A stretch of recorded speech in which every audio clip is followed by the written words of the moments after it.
toute petite déjà, le côté artistique m'a capté, je pourrais dire. Hein. C'est-à-dire que toute petite, déjà je regardais des sculptures dans les musées, dans les églises.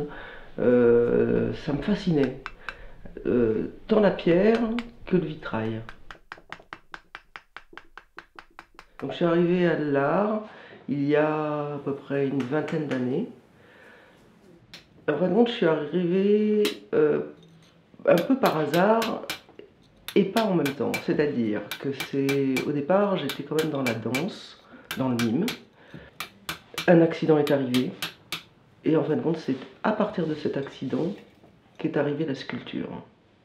Il a fallu effectivement que je me reconstruise, puisque physiquement j'étais atteinte, avec une hémiplégie.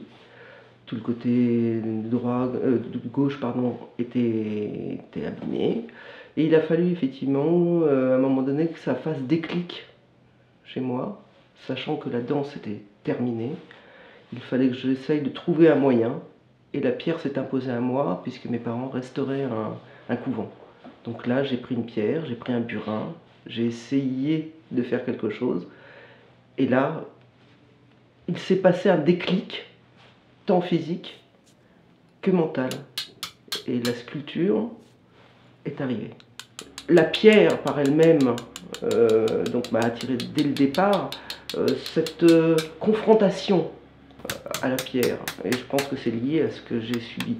Donc en prenant la pierre, je me suis senti tout d'un coup revivre, renaître, et en même temps naissait dans la pierre quelque chose. Donc il y avait un lien entre la pierre et moi, et inversement.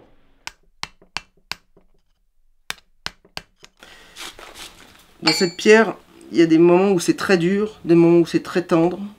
Alors il faut savoir écouter la pierre.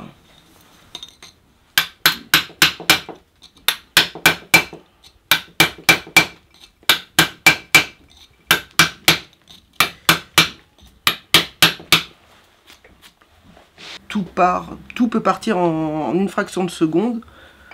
Il suffit effectivement de prendre le mauvais burin, le mauvais ciseau, et on se retrouve à éclater la pierre. Et parfois, c'est intéressant d'avoir des fois des éclats, car ça peut m'amener à changer, modifier ce qu'il en est de ma représentation. Parfois, récupérer avec d'autres ciseaux, notamment là, c'est une gradine, qui va pouvoir me donner des effets. Alors, je travaille là sur un calcaire assez tendre, ce qui me permet de donner libre cours à mon imagination. Là, c'est un griffoir. Ça, c'est sympa comme instrument. Ça vous donne d'autres effets. Je peux jouer sur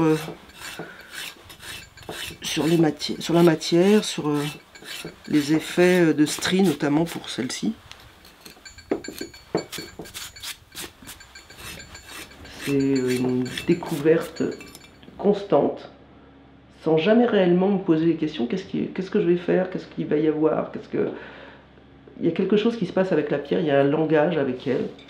Et je pense je trouve à ce moment-là le lien. Ah, mes univers sont multiples.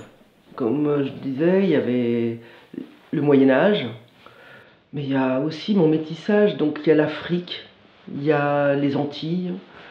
Mais au-delà de ça, il y a même le monde entier m'inspire. Ce que l'art m'apporte, c'est effectivement déjà un calme, une concentration. Et de cette concentration, j'ai l'impression d'être vraiment dans un univers. Je suis entourée de plein de sentiments, de sensations. Et peut-être que dans la vie de tous les jours, dans la rue et tout, je ne retrouve pas. Alors que quand je suis dans mon atelier, quand je suis en train de travailler, alors là, je suis dans une bulle, mais non pas fermée. Je dirais c'est presque comme une bulle de savon, où on y voit à travers des tas de choses, mais dans lesquelles je suis protégée. Et ce qui me permet en même temps de m'interroger, ou en tout cas de faire ressortir mes sentiments, mes interrogations, et donc d'avoir une expression libre, malgré tout, dans cette bulle.